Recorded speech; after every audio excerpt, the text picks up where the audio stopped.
Bring that joy.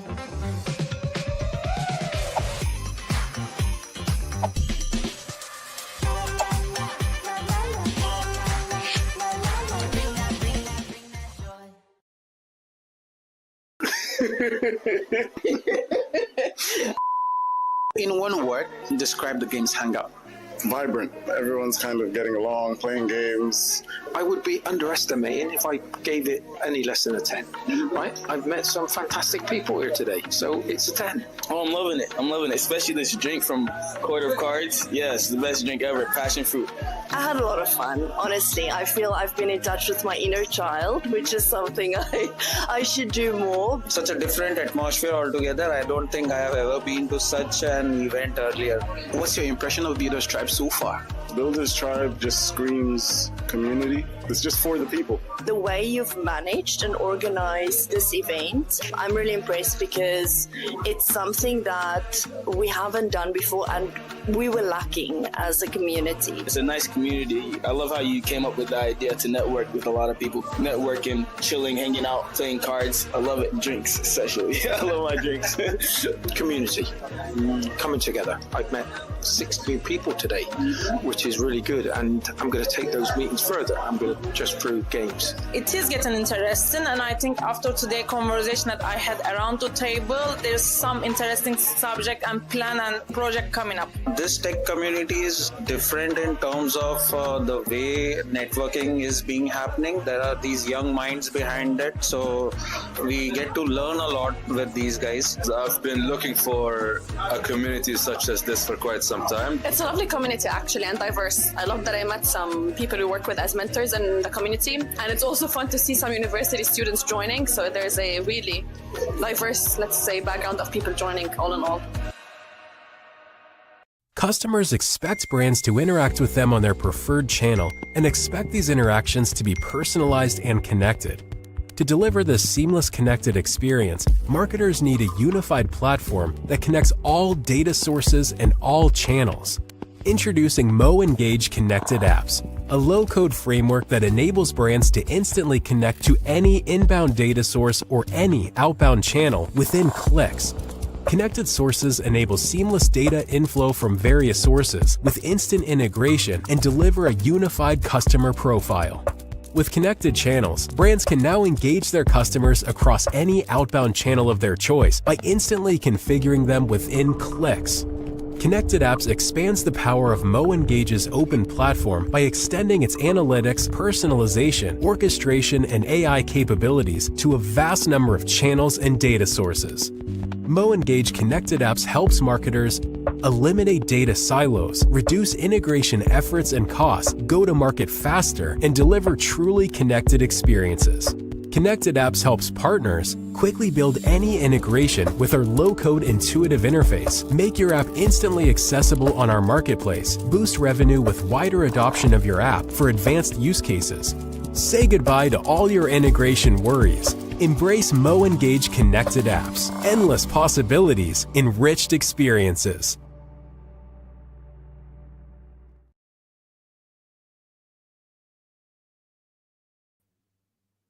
Hello, everyone. Welcome to this month's edition of Tech Forward Talks. I hope you're excited to be here because I'm super excited about all that we're going to learn today. So, to give you a little intro into what we're doing, we're going to be talking about the future of marketing, personalized experiences, and leveraging AI. There's a lot of talk around AI, but how does AI affect all your marketing efforts in your startup or with your brand? Today, we have the amazing Kunal Badiani, who is the VP of Growth Meta at MoEngage, and we're super excited to have him. So, but before we bring him on, I'd like to ask the question that we always ask. Tell us, where are you tuning in from in the comments? So I'm here in Doha, Qatar, and I'd like to hear where you are watching this live from. Hi, Obina, and welcome to today's webinar. Hi, Tomiwa. All right, so tell me, where are you watching today's webinar from? So while I'm waiting for everyone to tell me where they're at, I'll be telling you a little bit about Builders Tribe. Oh, hi, Smita. Can see you're watching from Doha. Nadi's watching from Singapore. So Builders Tribe. Builders Tribe is an amazing tech community that was started by myself and Michael Ifeanyi, my co-founder. So we came into Qatar and we're like, there's something missing here. We need a better way for tech people in this ecosystem to come together, connect, so they can collaborate and get things done. So don't forget to follow Builders Tribe on all socials, Instagram, LinkedIn, X, we're there and we're present. All right, so we bring in Kunal right on stage right now. Hey, Ajay, Hi, Kunal. You're welcome. Thank you for having me, and it's absolutely wonderful to see people tuning in from so many different parts of the world. And of course, Builders Tribe, thank you so much for giving me the opportunity to take some questions with you guys today. Awesome. So please tell us a little bit about yourself and the work that you do at MoEngage. Yeah, absolutely will do. I must say, though, I think, Ajay, when I was listening to the intro and watching, all the good work that you guys have done, I think it deserves a massive round of applause, right? There is a massive community mindset. You're bringing so many good people together. And I think that plays a really big part in establishing just a good group of people who can grow together. So I think you, Michael, and of course the broader teams are doing a great job, and massive kudos for that. From my side, I'm here in Dubai. I live here. I've been with MoEngage a little over 3.5 years. Run the Middle East, Africa, and Turkey markets for them. But I'm a MarTech guy, die hard. I think ever since I can remember, back in 2011, 2012, I had my first role in marketing technology when I don't think apps really existed. Social was fairly nascent. So over the last, let's call it almost 14, 15 years, we've seen the growth of technology that enables marketing teams to do really cool things and actually own a seat at the table. So my entire journey living in Australia and then, of course, working here in the Middle East has been taking marketing technology companies or units like Oracle, Telium, and MoEngage and helping them establish their presence and grow in the Middle East and Africa markets. All right. Thank you so much for sharing your journey. I remember where I was in 2012. I was writing my final exams for high school, and I was really happy to be done and get started with life. It's great to see that you've been doing this for that long. It's quite amazing. It's quite amazing. Great work you're doing all the way over there in Dubai. So I have one question for you before we jump into the questions and everything around that. And my question is, drum roll.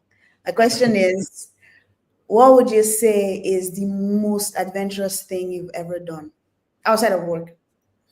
The most adventurous thing I've ever done. There's a fair few. So I'm not the biggest adrenaline junkie. I'm sort of petrified of even watching people jump out of an airplane, as an example. But I think back in 2017, we were on a holiday as a family. So at that time, it was just my daughter, my wife, and I. My daughter was, I think, 4 years old, and we were in Cyprus. And a family that we met said to us, "Hey, have you guys tried parasailing?" We said, "No, we've never really done parasailing." And I think I should have looked into that a little bit more before saying maybe we should do it. Lo and behold, a few hours later, we were on a boat, all strapped in, including my almost 4-year-old daughter. And just then I realized, after looking at another boat far away, that what's about to happen is I'm about to take off and just lose gravity or the sense of being close to the ground for a little while. But I think now looking back, and having that happen and actually watching my daughter experience that firsthand, looking at her and enjoying it myself, is probably one of the most exciting and adventurous things I've done. It always comes back whenever I have a difficult moment. It's a very happy place to be in. That's amazing, super amazing. Great memories that you've made with your daughter, and I'm sure you're very proud of yourself. I've never done it again, though. Never done it again. I'm personally an adrenaline junkie, so I do understand why most people would not be interested in doing that. Okay, so to move forward, I would like you to tell us in 2 minutes, very quickly, some of the great work that you do at MoEngage. Yeah, just look very quickly. MoEngage is a company that's been around for about 11 years. If we think about it, we're in the business of helping brands across the globe, across verticals, consolidate all their first-party customer data so they can build this really important, but really elusive in some instances, single view of customer across all this first-party data and across all the channels and technologies that they have. The goal then is, of course, once you understand the people that you want to market to, then you get to personalize your communications campaigns against these individuals based on the life cycle stages they're in. And effectively, good tech like MoEngage enables that to happen for several brands in Qatar, in the Middle East, and across the globe. And what we see is with the now very, very quick intervention of AI, even within MarTech and our journey at MoEngage, we're able to help brands scale their marketing across both paid and owned channels very quickly. Even small teams can do really phenomenal things. So that's sort of what we're doing at MoEngage. 280 plus brands currently in the Middle East using MoEngage. And, it's been a really, really lovely story for us as a business holistically, but also in this region. All right. Thank you so much for sharing. So for the next section of this webinar, I'll be asking Kunal a couple of questions. But before I do that, I would like to tell everyone that's watching, if you came with prepared questions or you have questions that come up as we go on with today's webinar, please put them in the comment section. So as soon as we can take questions for Kunal, we'll get to your questions quickly. So it's a first come, first serve thing. So ask your questions as quickly as possible. All right. So Kunal, my first question is, so you mentioned personalization. In your view, what does real personalization look like in 2025? It's an interesting one, right? I think the desire to be personalized against your customer base has been around in marketing forever. I don't think there's ever been a moment where a brand has not wanted to personalize its communications. Very difficult in the earlier days, 20 years ago, when mass media was the most popular mechanism to build awareness around a brand.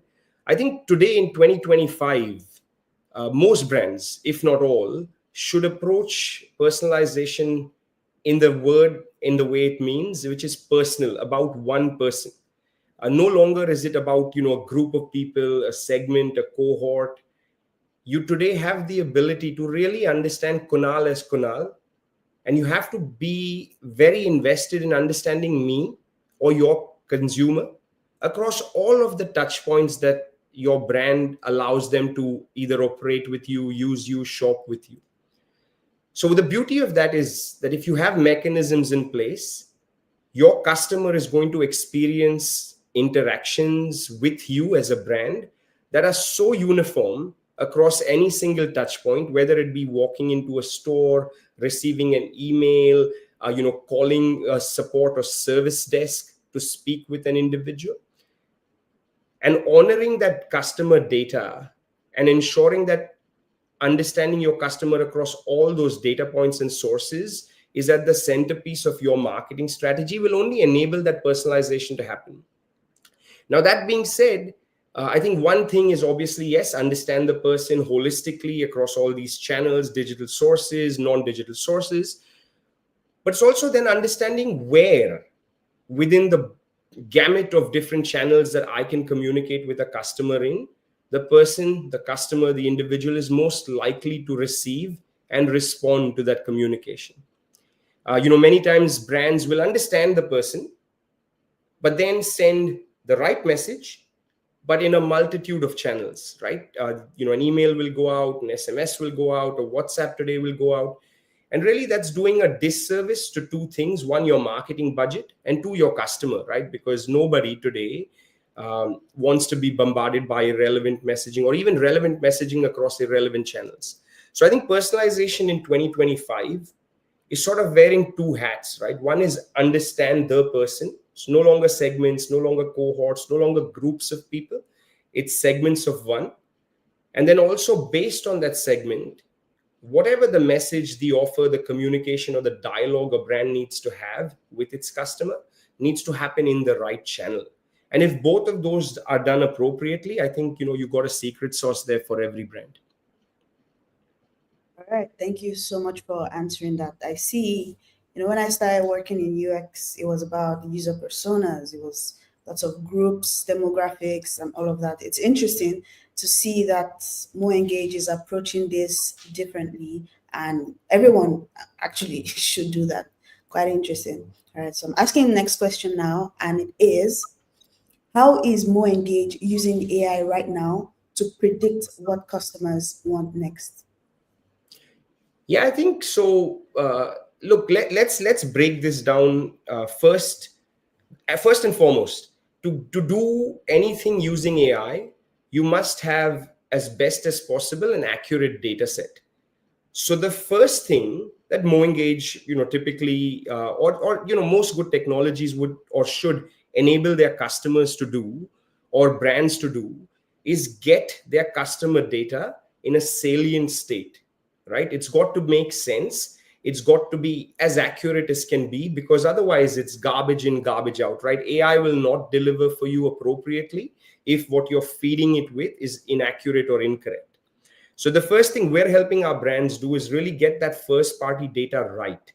Once that's right, then of course, various things are happening, right? Now, when data was right, maybe let's say 5-6 years ago, what brands did well was report against it. You had analytics and you really understood, but it was almost as if you were looking back that, hey, how did this campaign perform last week? Or how did this channel do for me last month? Or how is this life cycle stage working for me over the past 6 months, as an example? Today, getting that data right allows you to, of course, look behind and understand what's happened. But more importantly, that data can be used to look ahead and almost predict what might happen. So in this instance, as an example with MoEngage, a lot of our customers are using our predictive segmentation capabilities to understand, hey, things like, man, I've spent all this money having people download my app.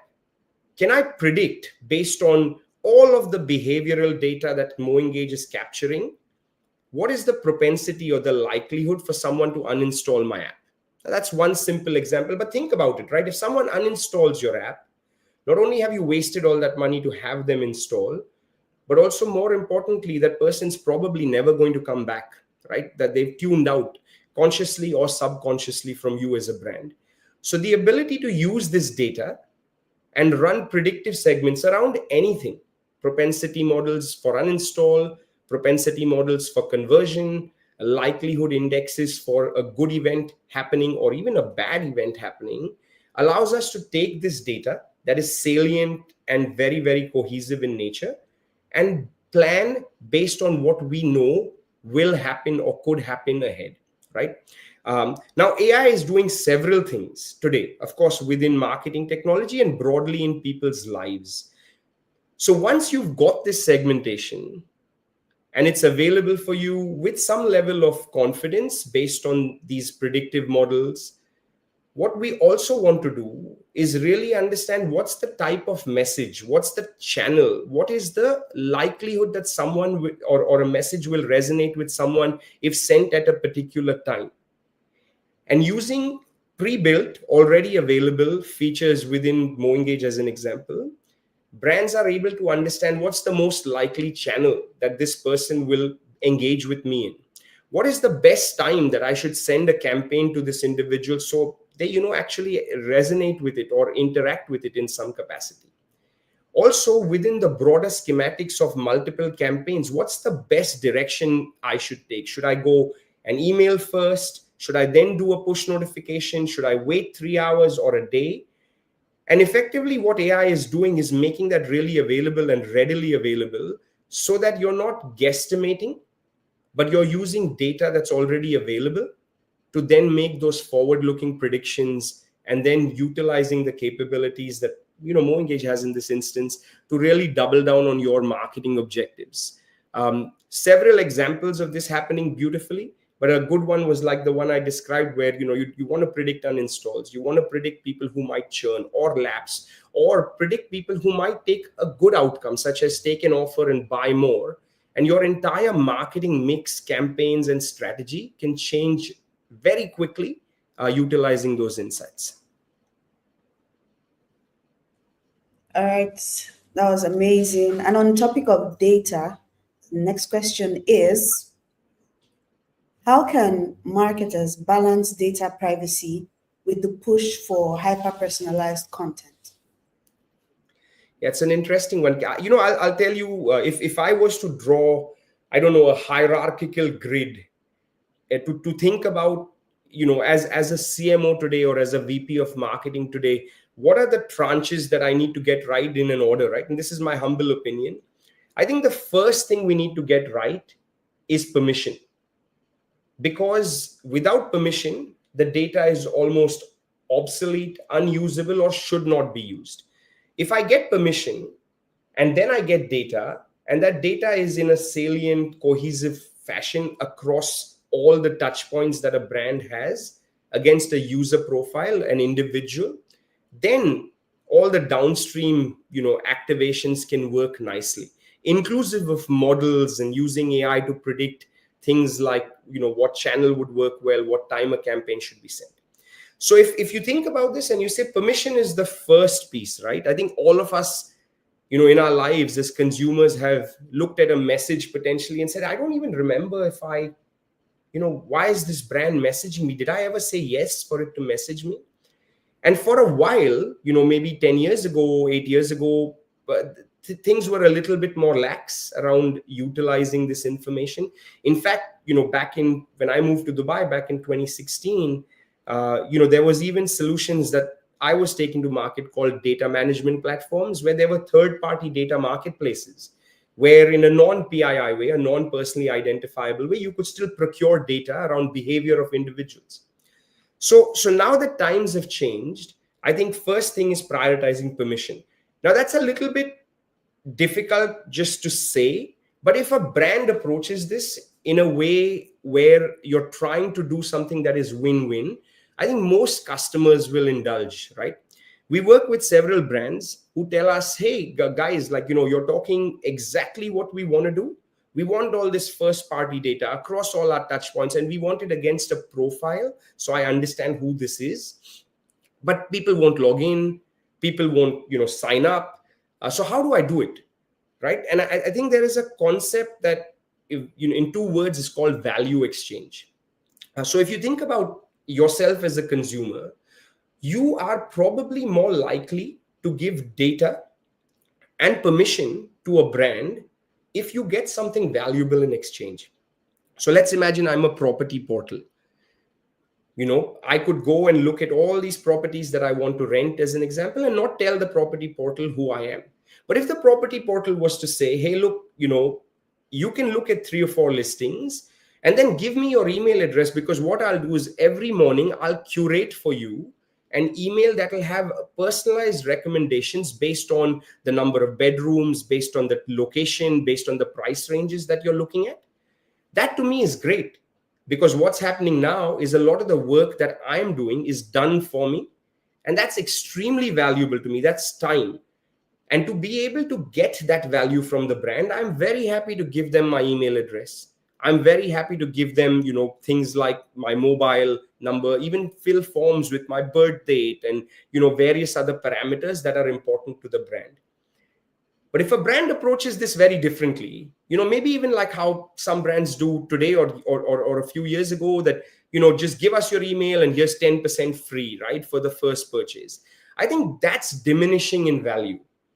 Customers are realizing that that's not as valuable for me. I mean, I'll do the 10% when I actually want to buy, but if I'm browsing today, I probably don't want to give you my email address.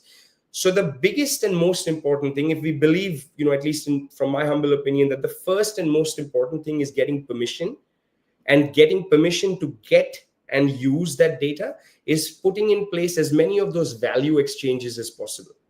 We work with a hospitality group where we've put in place mechanisms to ensure that there is value for someone to provide information as they're looking at hotel rooms as opposed to booking hotel rooms, because based on the dates that they're looking for, we can curate for them all the experiences that they can do around those dates in that location, city, country, etc. Now that's super valuable. And I, as a customer, even a prospect, someone who's not registered or not actually associated with the brand, I'm there with them for the first time, I'd be more than happy to give them my information because I get something back in return. So I think that's sort of very, very important for every brand to think of. And believe me, if every brand puts their head to it, they have enough value to provide every single person that visits them. That's not a discount or a coupon or an offer. That actually really works beautifully. And once you have that permission, then of course use it wisely, right? Build on it, progressively profile. Not every campaign is about a sale. Not every campaign is about, getting the cart filled and a transaction completed. Some campaigns are to build brand affinity and also really progressively profile and understand your buyer, your user, your customer, so that you can be more personalized, like we discussed earlier. All right, that's really great. Listening to you talk, I can see how much you integrate a lot of user experience principles that we practice as product people into all the work that you're doing at MoEngage and everything so far. So I think that's really great. And I think that's why it's such a great product that actually helps people do their marketing properly as they should.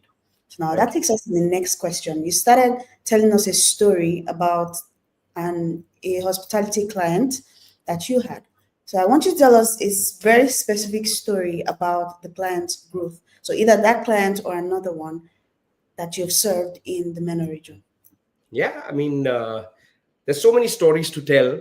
And I think one of the beautiful parts about MoEngage, like I described earlier, is we're an extremely horizontal platform, right? So we're as applicable to a bank as we are to a gaming business, as we are to a hospitality business or an airline or a retail group or a pure play e-commerce business as well. So within the region, we work with, I think, all of those verticals and more, healthcare, health tech, ed tech, etc. The one I'd like to use as an example right now, and without naming them, is a retail group. This retail group, obviously, is across the GCC and have a bucket load of different brands, fashion, sports, apparel, even baby products, etc. And one of the biggest challenges that they had as they were contemplating on using MoEngage and working with MoEngage was what I described earlier, right? So people could come to them digitally, as an example, and they would come to them across devices, across, obviously time, potentially using different mediums, such as, clicking on a Facebook ad versus coming organically. And even with just digital channels in mind, they were unable to combine customer data so that they understood that person across, channel, device, session, and time. So the first problem statement was, hey, look, let's build this profile of a person regardless of where he or she comes from, so that it remains with us and we can build on top.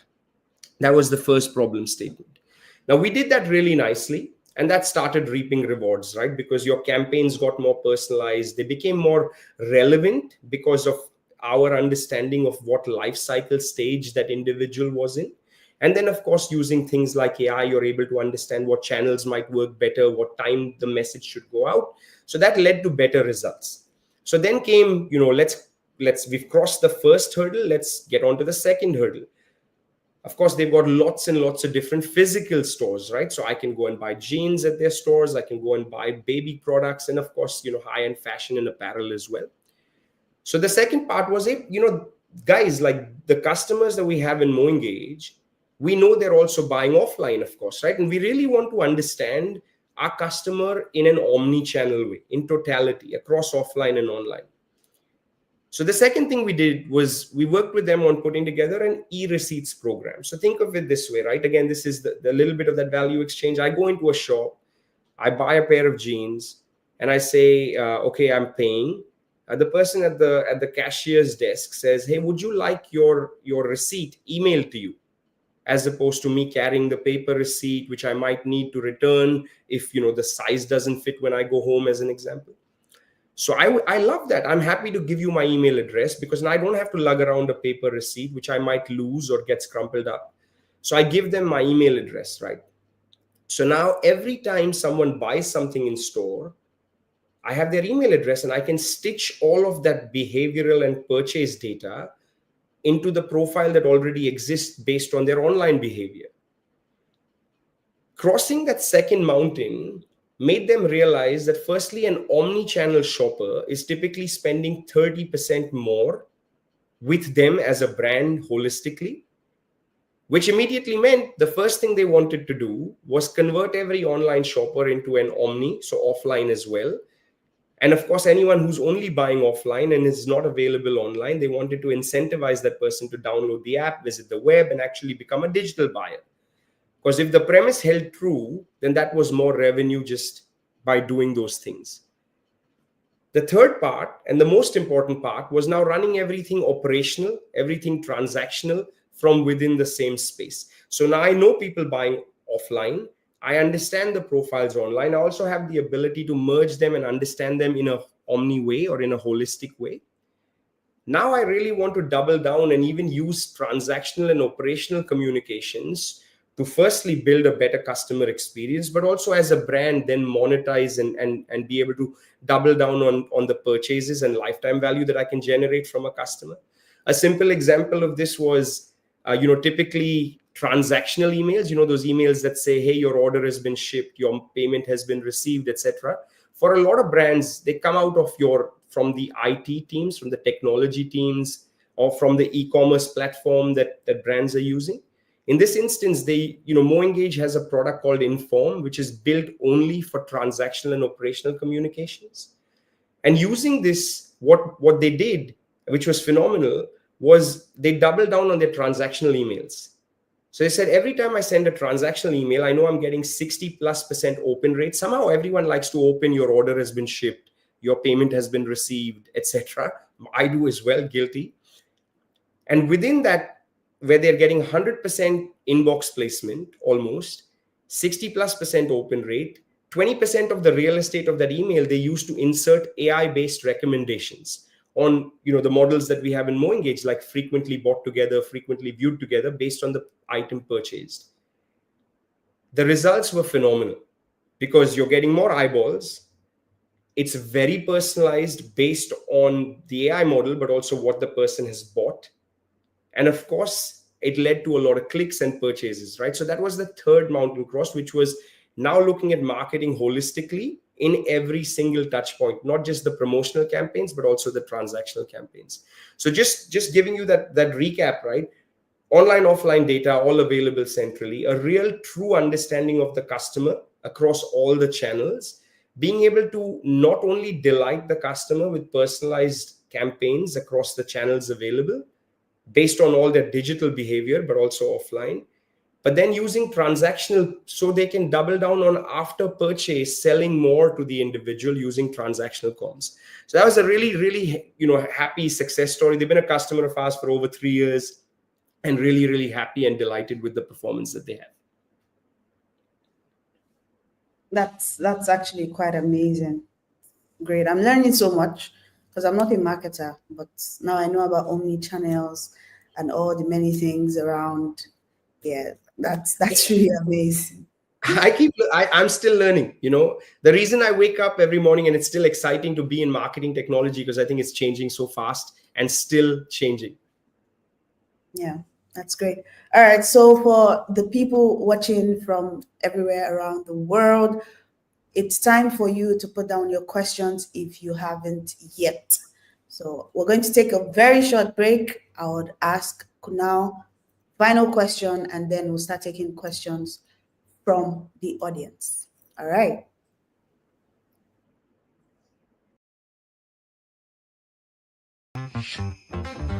Bring that joy.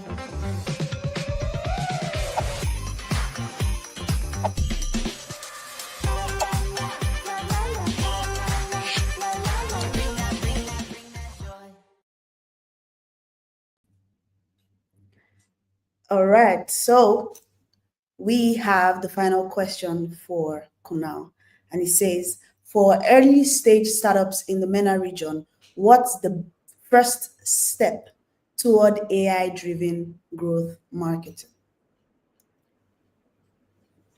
It's such an interesting one, right? I think, I've covered a lot of it, but I'll try and sort of give you those key points again, in my humble opinion, and then build on it. I think the first step has got to be get data right? It's, if we want to jump in right now and our data quality is poor, then we might get the AI part right. We might work with the technology that has the capabilities, as an example, but we're working with poor quality data, and that's not going to mean anything substantially different to the way things are going right now. So if I could use one from everything I've discussed, I'd say get your data right. But I'll give you one more as well, and I think this is an important one. I think it's inevitable. Right. So if there was a piece of advice around the AI involvement in our professional lives, especially for marketing and product leaders and folk, is that it's inevitable that it's going to impact us, I think, in a very beautiful and positive way. So today we have a great opportunity to be, as a region, as individuals within your companies and as companies within the region, the opportunity to go all in, right? At no point right now should I think anybody be sitting back and watching to say, hey, will this be real? Is this going to be impactful? In fact, I think every single person, regardless of your role and whether you're in a product team, in a tech team, in a marketing team, should be thinking about what areas can AI help me. And I think that's going to be material in how we as individuals, how companies that we work in, and of course, how the region as a whole grows, right? I'm talking about the Middle East specifically here, but of course it applies over the globe. I'll give you a simple example. We launched something called Merlin AI within MoEngage. And one of the first things of Merlin AI was using Gen AI for marketing teams to have their copy written, right? So I want to build a push notification, or I want to send an SMS campaign. I don't want to write the copy, right? I don't want to conceptualize it. All I want to say is this is meant for women, and the product I'm promoting is, I don't know, jeans as an example, and the channel is going to be SMS, and I want the tone to be funny. And in a click of a button, using Gen AI, you can get 3 variants from within MoEngage to say, okay, I want to either ABC test these, or I want to use this one. Now, this is a small example. Initially, when we rolled it out, we said, okay, we don't know what the uptake will be. I can tell you today, I don't know the exact number, a huge majority of the customers that we work with are already doing it within MoEngage. Their copy is written for them. We then rolled out something that would allow them to generate creative assets. So you don't want to go to a creative team or an agency, suddenly there's, day of rain or something is picked up socially that's blown up, and I really want to put creative assets in my push notification that reference that virality or that moment or the situation. And in a click of a button, I can generate variants and quickly go to market. Right now, these things would have taken hours and in some instances days, and now it's taking seconds and in some instances minutes. So it's very important that we go at it. And of course, if we're really building for the future, getting the data foundation right will help us immensely. But also just dive in, guys. It's there, it'll stay, and it'll only grow. And I think we will all be very happy if we invest today in learning and growing using AI. All right. Amazing, amazing, amazing. This has actually, I love how you've broken things down very clearly with key points. And I'm very excited for all the people that joined live and the people that will get to watch this webinar later. So now we're going straight into the questions from our audience. Obina has a question that says, how will AI transform the future landscape of marketing and customer engagement over the next 5 years? Yeah, I think so even 5 years is a long time, right? In marketing. So, but I'll give it my best, right? Crystal ball. I think if you think about AI, the first thing is it's doing already and will continue to do is it will make marketing teams more proactive as opposed to reactive, right? So 5, 7, 8, 9 years ago, the beautiful things that we were doing is let's build customer journeys, and those journeys people can flow through based on if and or conditions, right? Or things that they do. And that's a little bit reactive based on what the customer is doing. Today, I think marketing teams are already and will continue to be more proactive, right? It's being able to predict behavior. It's being able to predict what channel will work well. It's being able to predict what offer, what message, what recommendation will work well. And so now we can market to each individual because we can understand each person's affinity, preference, whether it be channel, whether it be type of offer, type of product. So as marketing teams, we can be more proactive as opposed to reactive, right? And I think that's an important one. What I also think will improve is the two things in terms of velocity, time to market, and secondly, the scale at which we can run a marketing operation with a smaller team. So like the example I gave you, that today, if I wanted to create variants for my SMS campaigns or, even the push notifications I have or the subject lines of my email, and if I want to insert creative assets that are, very much with my brand guidelines, I can do that with the click of a button. I don't have to go speak to a creative team. If I'm a large business, I don't have to go speak to my agency, write a brief, wait for the inputs, and then use the assets. So our ability today to go at the market with the opportunities available in a highly scalable and rapid way it's already fast, it's only going to increase. And that means if you join the two, right, you now have the ability to predict and be proactive with your customer experience down to a customer of one type of segment, so each individual. And you can now delight that person, in this instance, that segment of one, with the copy and the creative assets that are relevant to them, because you can do it as quickly as the click of a button. It's just going to mean that marketing teams are going to become just more experienced creators as opposed to being reactive to what customers are doing and then utilizing the smarts that they have to react to that behavior. I think that's sort of what I see will happen, becoming more experienced creators at scale, and of course to that segment of one. All right. Amazing, amazing, amazing insights. I think we have another question. It says, what AI tools or platforms do you recommend for startups or small teams looking to start with personalization? Yeah, I think MoEngage is one, right? If I can do a shameless plug, we work with brands of all sizes, and I think today MoEngage is a great partner to so many different startups in the region and across the globe. That's one. I think you'll find that if I flip the question, It's like in every workflow, or in everything that I'm doing today as a marketing team, is the technology that I'm using AI enabled, right? So I'll give you an example of, so I run a sales team, right? One of the things that we do is, of course, build presentations. So when Google, and we use Google Slides for our presentations, when Google launched the ability for me to repurpose and just type in and get creative assets available or imagery available for my slides, that meant I was using the right technology, because now AI is enabled within the technology that I'm using, which is Google Slides in this instance, to make my life easier and my team's work and performance better. So the question is almost on the flip side, that, hey, look, okay, if I'm saying segmentation, building a campaign, looking at reports and analytics are the 4 things I do as a marketing team, and I'm obviously simplifying this, guys. In each of them, what technologies am I using today, and are they AI enabled? If they're not, then they're not fit for purpose. They will not let you move faster or as fast as you need, and of course not as fast as a competitor that's using them. Of course, you've got your, you've got your chat GPTs, and you've got obviously your agentic sort of platforms that currently exist at the top end of town. But also look out, like I said, for solutions like MoEngage, where all of these capabilities, whether it be agentic AI or Gen AI or the ability to run predictive models, etc., are all available, and available for startups as well.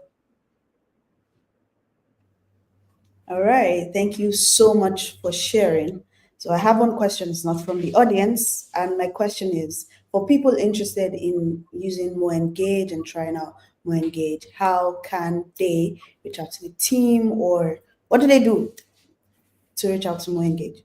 Yeah, look, honestly, I'd love for you guys to reach out to me.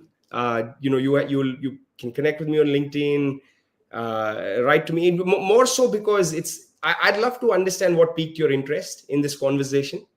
And I hope the one thing that has come out today is that I'm passionate about this space. Like I couldn't do anything else, even if you asked me to. So I'd love for you to connect with me directly. I'll obviously organize the introductions internally into MoEngage, depending on where you're at, etc. But I'd love to begin the dialogue by understanding what piqued your interest in whatever I may have shared today. All right, that's amazing. So make sure you visit moengage.com and reach out to Kunal. Connect with him on LinkedIn. He's excited to have you and to have everyone. All right. So this brings us to the end of today's webinar. And we're really excited to have Kunal share all the things that he has shared today. And we're thankful to all the people that joined us live today. So don't forget to hit the subscribe button and subscribe to the Builder Strat channel, and follow us everywhere on our socials. We're on Instagram, we're on X, we're on LinkedIn. Follow us everywhere. Visit our website if you need to get more information. And we hope to see you at the next Tech Forward Talks next month. All right, bye for now, and I'll see you on the other side.